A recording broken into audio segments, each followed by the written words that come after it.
வச்சு குடிங்க, ரொம்ப நல்லது உடம்புக்கு. டீ குடிக்கிறதுக்கு பதிலாக இதை குடிக்கிறது ரொம்ப நல்லது. பாருங்கள், கையில் கொத்த அள்ளி வச்சுருக்கேன். கீரையை சூப்பராக ஆஞ்சாச்சுங்க. கீரையை ஆஞ்சி ஒரு தட்டில் வச்சுக்கிட்டாச்சு. இதை எப்படி செய்ய போகிறோங்கிறத வாங்க பார்ப்போம். தண்ணி ஊற்றி நல்லா அலசிக்கலாங்க கீரையை. இந்த கீரைக்கு தேவையான சின்ன வெங்காயத்தை கட் பண்ணி எடுத்துக்கலாம். இந்த கீரை சூப்புக்கு தேவையான வெங்காயத்தையும் பூண்டையும் கட் பண்ணி வச்சுக்கிட்டாச்சு. இது தண்ணி ஊற்றி அலசிக்கலாம்.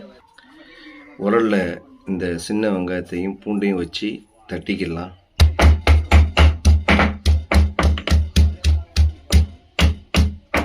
நல்லா அந்த மாதிரி தட்டும்போது நல்லா சூப்பராக இருக்கும், டேஸ்ட்டாக இருக்கும்.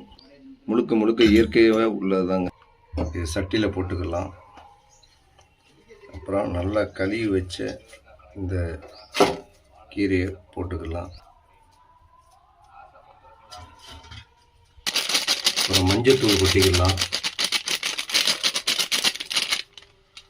சீரகத்தூள் கொட்டிக்கலாம்,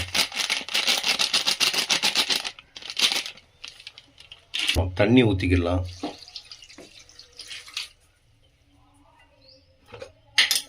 கொஞ்சம் உப்பு, கல் உப்பு போட்டுக்கலாம் கொஞ்சம். அவ்வளோதாங்க. இதோட நல்லா கொதித்து சூப்பராக நல்லா அந்த கீரையுடைய சக்தி ஃபுல்லாக அப்படியே தண்ணியில் இறங்கிடும்.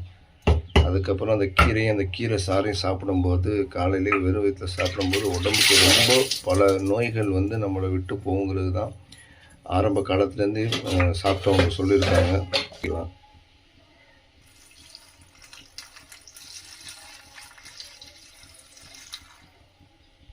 இதோட கொதிச்சுக்கிட்டு இருக்குது. இதோட போட்டு இதை லாக் பண்ணிக்கலாம்.